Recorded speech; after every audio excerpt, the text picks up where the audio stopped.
Thanks for clicking on my face. I'm Ahsheeda Irene, the author of Tears from an Unsuccessful Suicide Attempt.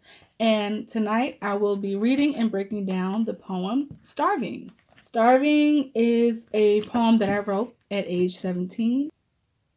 No, I was probably like still in high school, still trying to figure things out. Yeah, so normally in these videos where I'm reading and breaking down things, I'm going to read the poem and then I'm going to read the self-commentary that is on the back of the poem. And again, this is Tears from an Unsuccessful Suicide Attempt. For some reason, she's changing colors. Starving. I'm starving for love.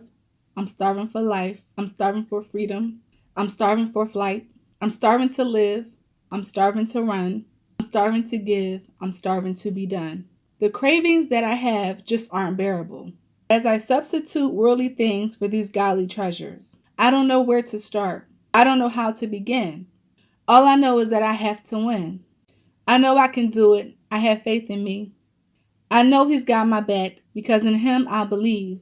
I starve, I crave, I claw and I crawl to feed myself to be better than all. If there had to be a day when I choose my winnings, it would be today because I'm tired of starving. Present self-commentary. I absolutely love this poem. It shows that I am a fighter, and it shows that on this day, I was upbeat and optimistic, which is a good day for me. After many months of depression, I usually get a good burst of energy. That's when I come up with fantastic writings like this. I can encourage people every day without any problems. But when I need encouragement, I can't find anyone around who will give it to me. So I have to use my own advice and summon up the courage to believe in myself. So the poem was Starving. Let's get into it. Bam. Starving is, I think, all of our ways of saying to ourselves, pay attention to what's going on inside of you. You know, you're not a machine. Things break down, things stop working. You can listen to your body and it can tell you exactly what's wrong and how to fix it. So when I wrote that I was starving, I still feel like I'm starving, as a 31-year-old in this world today because, the hunger to be something more than what society wants me to be, is so prevalent. And it's almost as if it's a emergency for me to be somebody, or it will be as if I never existed. And that's not true. You exist to people that is in your inner circle, that's in your immediate family. You exist, you matter. And to think that society kind of forces everyone to, do this viral moment to get recognition, and to feel as if you don't have that recognition, you don't have as many followers or supporters or fans, then you're a nobody. And that's not right. That's not fair. That's not a good thing to feel. So even when I'm 17 years old, of course, we didn't have Instagram and Twitter and TikTok. I'm not that old, y'all, but I'm not that old. But 17 years old, I think all we had was MySpace, and it just felt like, back then, I definitely wanted to be more than a high schooler. I was ready to take on the world because I saw people my age doing it. Sierra, Chris Brown, Omarion, Bow Wow. Like, I was in that realm of I want to be a superstar just like them because they're my age and school is just for the birds. But, when you really think about it, they were kind of groomed to be in that kind of like limelight, and they had a support system that felt as if they could handle it. Now, me thinking about me being 17 years old, I still stand by that I was ready, and but there's that kind of cautionary things like, well, will you do anything to get there? And I think at 17 years old back then, I probably would have like, nah, I can't really get down with that. But if it would have just been, I want to sing, I want to dance, I want to be known, I want to be on stage, then yeah, I was ready for that.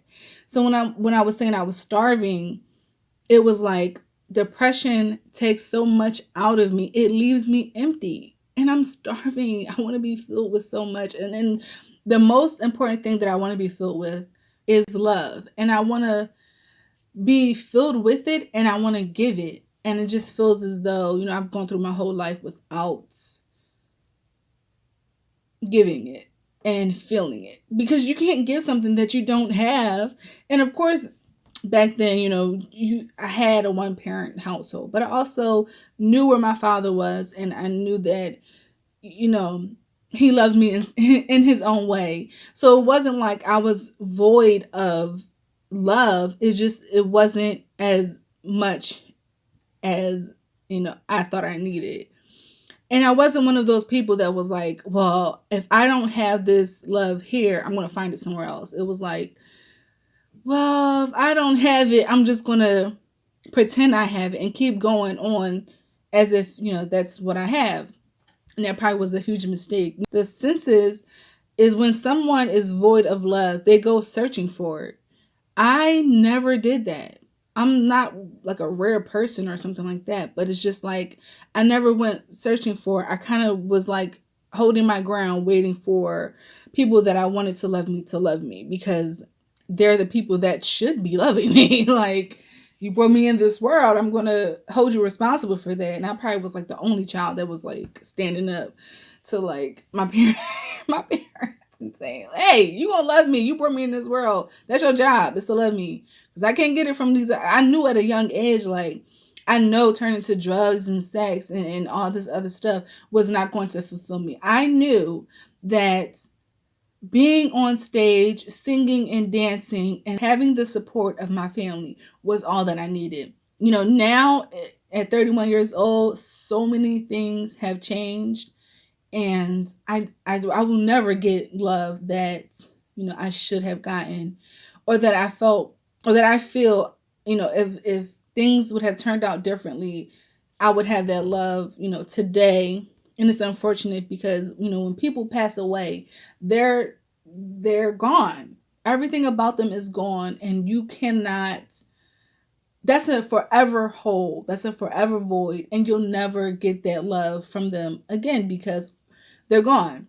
So I just feel like now I have one parent, and we have this bond where it's like, yeah, that's enough love for me because that's all I have. And I'm not going to go out and search for any more love, because this is the love that matters to me. And it fills me up so much that I'm not starving for love. Right now, I'm starving to, be a better human being and figure out, what my purpose is in this world. So that's it for me. Thank you for watching. I'm Ahsheeda Irene. That was the reading and breakdown. That was the reading and breakdown of Starving from Tears from an Unsuccessful Suicide Attempt. You can get my book on Amazon.com. Just type in my name, Ahsheeda Irene, or type in the title of the book. Thank you. That's just...